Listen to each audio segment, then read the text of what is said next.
Shall we thank Lo Alamein, who comes from Houston, Texas, and Jasmine Sims, who hails from Milwaukee, Wisconsin, Hannah Watson, who is currently studying as a seminarian at Princeton Seminary, soon to graduate, and Mitchell Street Hymns West from Dallas, Texas.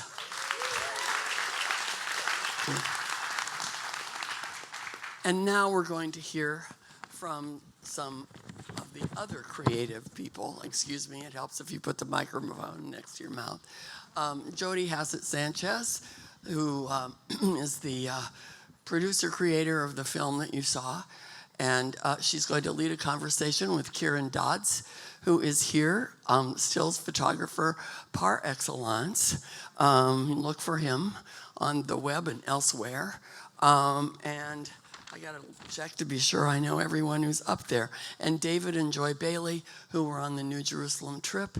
David is the CEO, or whatever your title is, David, of Erebon.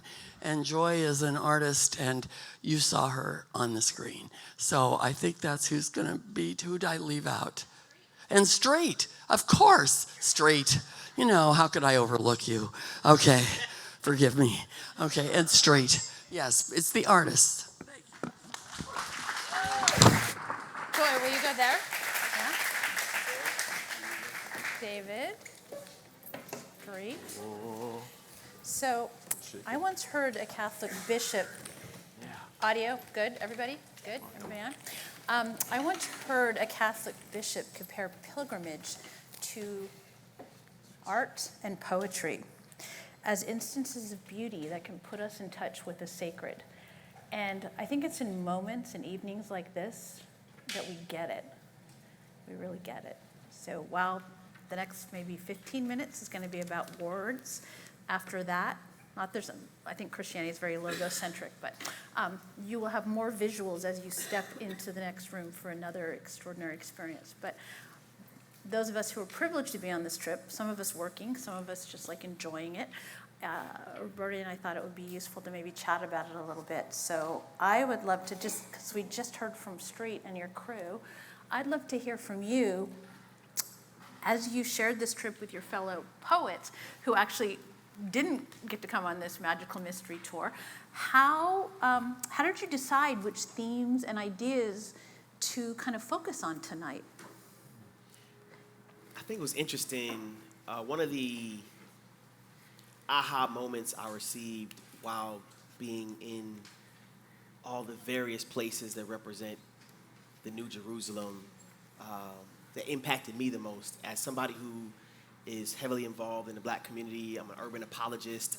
I do a lot of defending the gospel and the faith within my community. And one of the issues that is constantly something I'm battling against is how the visual representation of Jesus was portrayed. You know, it's like, we know historically he didn't have blonde hair and blue eyes, you know, obviously. But there's a lot of discussion about that on the trip. Yeah, and it's when I was there, a light bulb went off, and I was like, when I communicate the gospel through hip hop, I do so for a people to understand what this message is. In the same way, if I go to Ethiopia, Jesus is going to look Ethiopian. If you go to the Philippines, there's Filipino Jesus. I've seen Filipino Jesus. And so when you see Jesus represented in a particular person or culture's view, it's not taking away from the ethnic aspect of God. It's making it relatable to the people it's communicated to. So when I was given the challenge of curating a spoken word segment for this New Jerusalem documentary, essentially, to be premiered, it was really just how do we create this within our own individual contexts? Because even though we may look alike, we all essentially come from different parts of our own cultures, with our families, with our ethnicities, or even with how we were raised. So for me, it was honestly allowing them creative control. Just be like, hey, whatever this means to you. Because that's what we've always done as Christians. Yeah. Yeah. So Joy, there was an amazing mix of pilgrims on this trip, including you, and I don't even know how this is not the question, but was it 4 or 5 pairs of glasses? How many pairs of glasses did you have on the trip? I know it was at least 4. That was a good guess. I think Yes, probably 4. Yeah, She we got go with those 4. in Rome, right? Or Florence? Yeah. Venice. Venice, yeah. So she had some time to shop.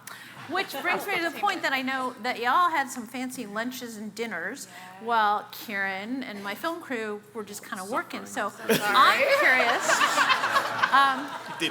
curious how those conversations and discussions progressed as the weeks went on. What kinds of things did you talk about, and what were people saying? Because we weren't there. Yeah, you weren't there. Okay, let me catch you up. And I mean, it was full. It was a full, rich experience. And when you're talking about the food, talking about the people there. I mean, the group of people that Roberta curates is just amazing. But I think the first few days after we spending time getting oriented to each other, getting oriented to the space, getting oriented to sleep and heat and all that. Yeah. I think we began to start to respond, and I think a lot of the things that were coming up were, one, the scale of what we were experiencing. Like it was coming, like a lot of us were coming from similar contexts from the church, and everybody on the trip was very literate, come from these strong traditions of,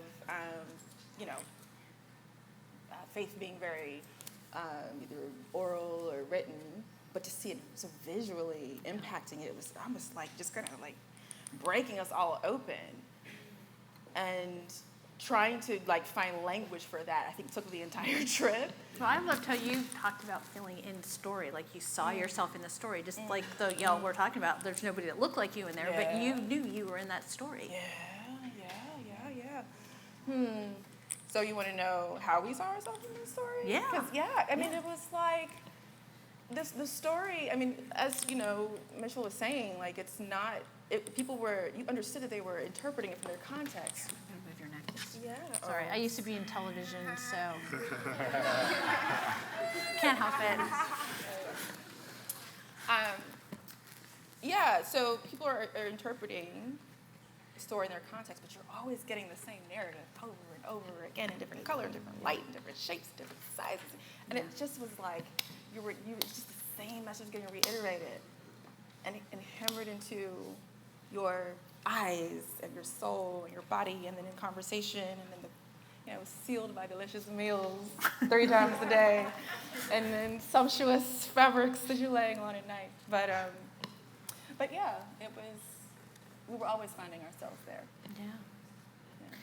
So Kieran, I'm curious, when you were working as hard as we were, shooting all the time. Very hard. And then when you got so when you got back to Scotland, I'm fascinated. I want to hear what you saw when you started going through your images that you didn't see on the way. Because I know when I went back in the edit room, I saw stuff that I just noticed kind of afresh that I was working and I didn't really see when I was shooting so hard. So were there things that kind of came out and you're like, oh wow, I missed that. I was just shooting so hard. Yeah, it was some trip.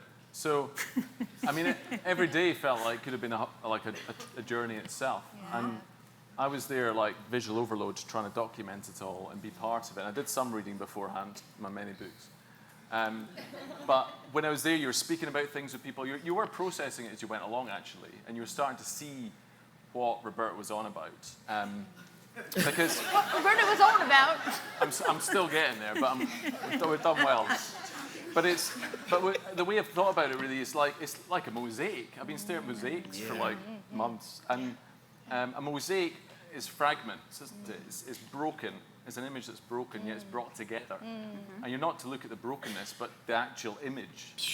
And with this, Roberta was showing us these glimpses, these little fragments, which were defined by place. So you talked about, in Rome, it was a very Roman look. In Ravenna, it was Ravennan.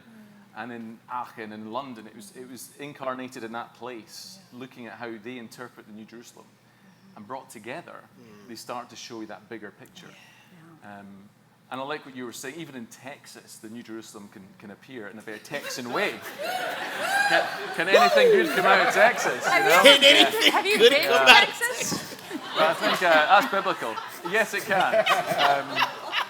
But it's that thing, it's that biblical thing of like, you said about when in Rome, do as the Romans. There's a sense of that, but it really is when in Christ, do as the Christians do.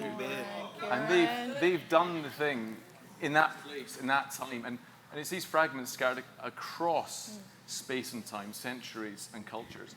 And I think coming back, I just was like, oh yeah, slowly, now we see, your eyes start to open.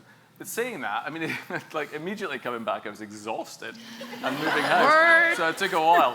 But then that's kind of what we're doing over there, which hopefully you'll see something of. Yeah, I want to get to that in a minute. And David, I am curious because you spend a lot of time working with churches in this country, and I'm just wondering, I mean, we saw some amazing expressions of beauty here tonight with our poets and mercy, but we saw a lot of that in the churches that we visited on this crazy trip. So what do you think artists, do you see that in artists and churches today around the country? Are these agents, are these qualities going on in the way that we experienced them on this trip? No. I mean, I think there's a history behind it, particularly if we come from the Protestant tradition. There was a period of time where just the whole making an image of God and the against of any kind of iconography, there was just like a movement to be like totally against it, full stop.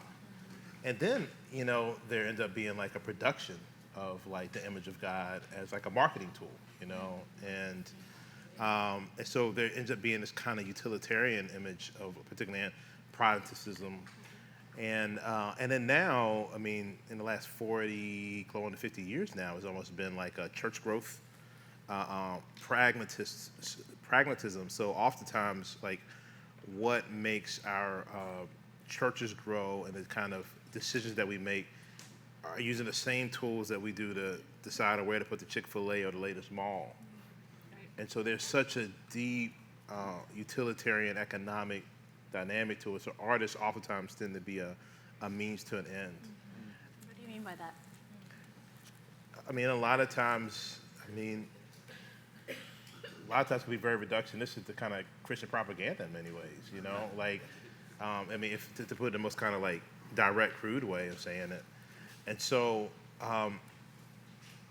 what was the trip helping you to see was just like deeper rootedness, this like long tradition that I think could actually be very helpful for us today, because some of the things that was there was, the understanding of the humanity, but the plainness on the outside, the beauty on the inside, and the glory of that kind of comes with the inward journey in many ways that reflect to the on heaven as it is on earth.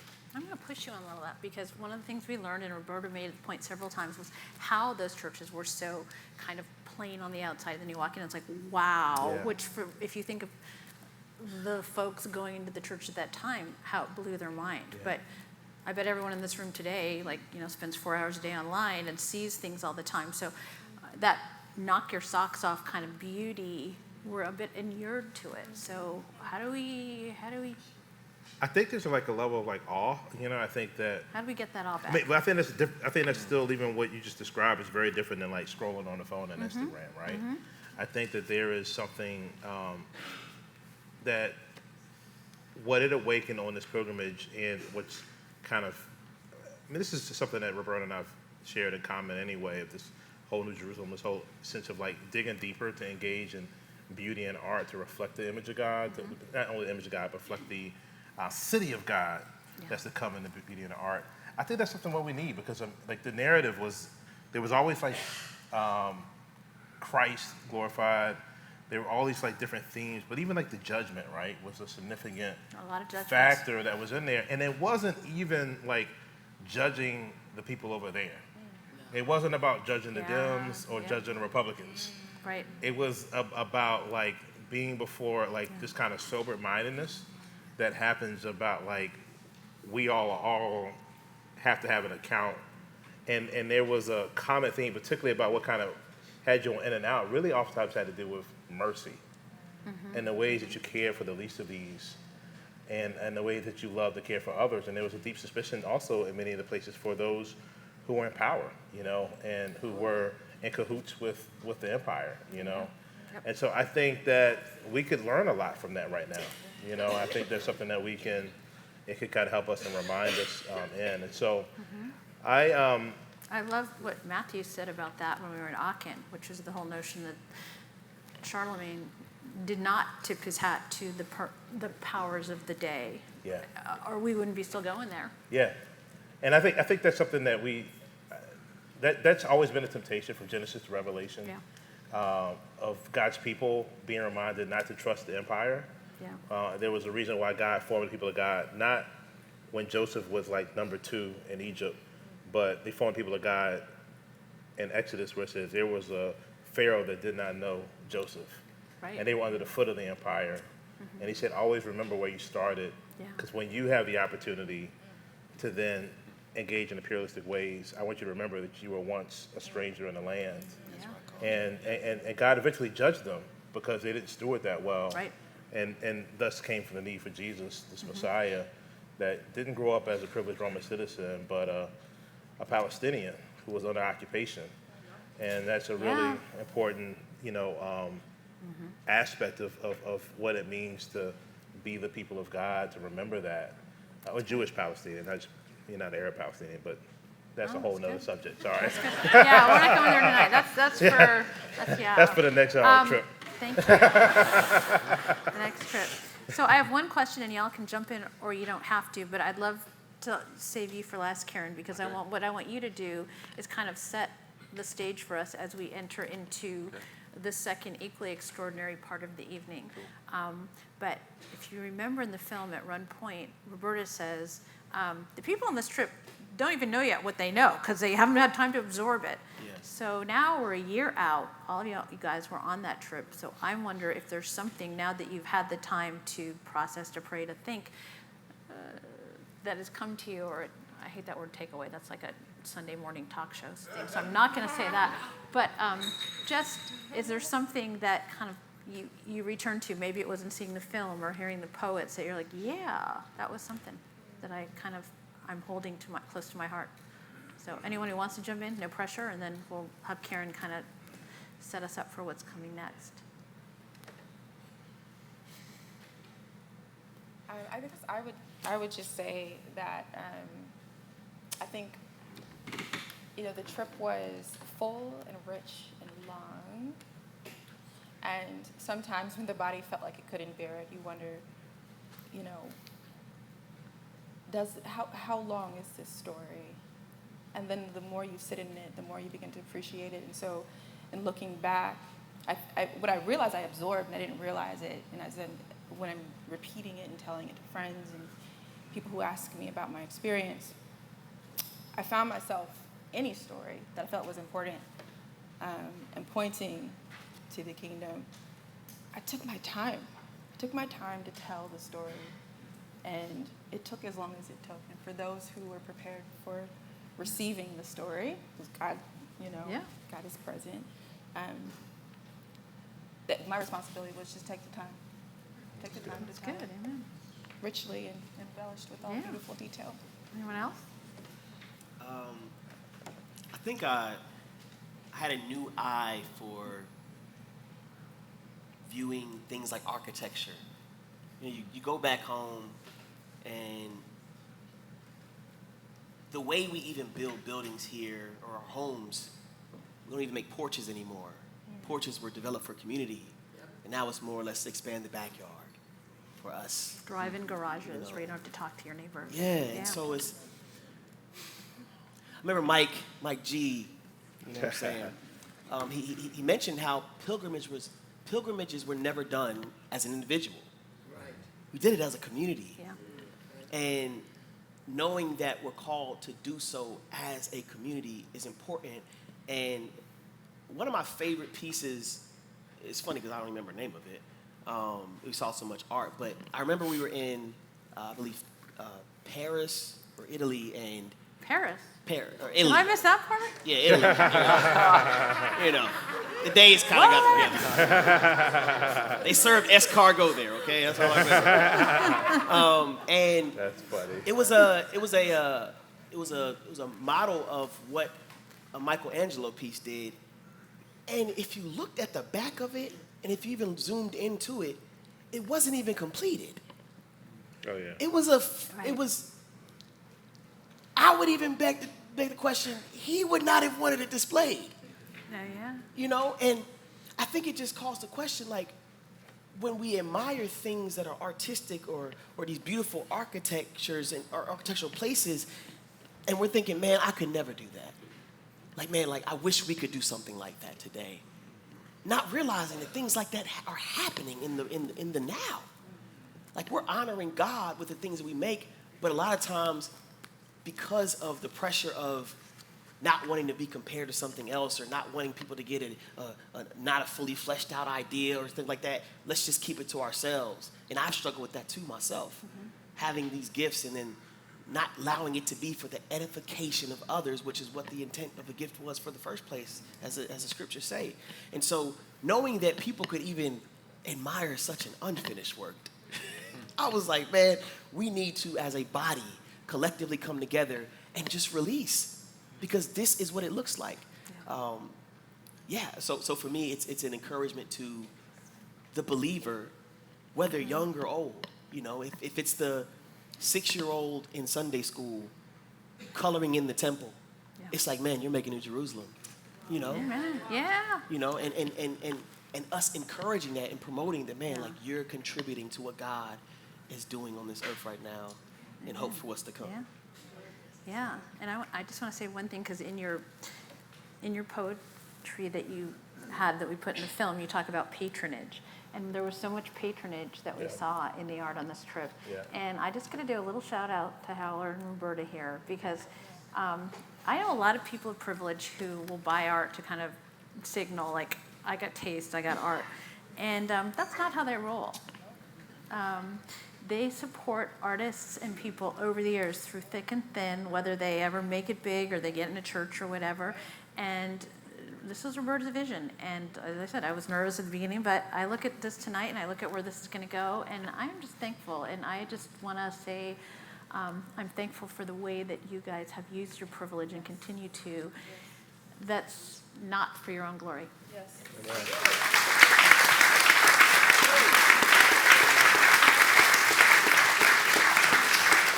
Kieran, you want to take us out? Oh, wow, hand me that. Yeah, so what you're going to see now, I mean, there's so much happened. But I think as well, a reflection on the trip was there was all these sacred spaces, and I even, not from that background, of like specific sites. Well, actually I am, but then I moved into a different background, but a different tradition. But for me, the sacred site, a lot of the journey I was thinking, what does this actually mean? Why Can you are these sites understand special? him? Sorry.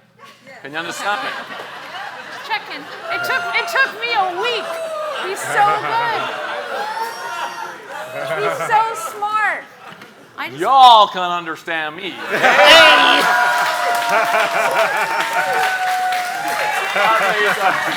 on. I love you. It's all lovely. It's all banter. I just want to be sure. It's good. So, I was slow. What I was saying, sacred sites. What does it mean, a sacred site? Is it some kind of Jedi Force power there, or what does it mean? And I think I've come to realize recently, because I see the earth as the Lord's and the fullness thereof, but these sites are portals. They're thresholds, as Christian would say, who did the projections. When you go in them and you see, you come out and you cannot unsee. It's like these are not more enchanted places. It's like the world becomes, or you see the enchantment of the rest of the world when you come out of it. And so we're going across there to a building that on the outside is not very promising, let's be fair. Like the churches in Ravenna. It's very clean and it's good proportions. But our prayers inside, you will see these glimpses of the New Jerusalem. And we've got mosaics, so the fractured images. We've got models, this tilt-shift miniaturized image. And we also have a meditation space, this projection, which is where I wanted to draw light, like the Campo Santo, taking soil from the Holy Land. Yes. I've gathered the materiality of light, and we're projecting it back in this space. So go and get a glass, wander around, and also there's microphones. We've got mics which record the sound in Gallery 1 and pipe it through into Gallery 2 through filters to recreate the sounds of some of these spaces, like San Marco and the Holy Sepulchre. So you can play around with that. If you're saying bad things about us in Gallery 1, we'll hear you in Gallery 2. So just watch your lips between you and the Lord. But please, onwards. Excellent. Enjoy the rest of the night. Go. That's beautiful.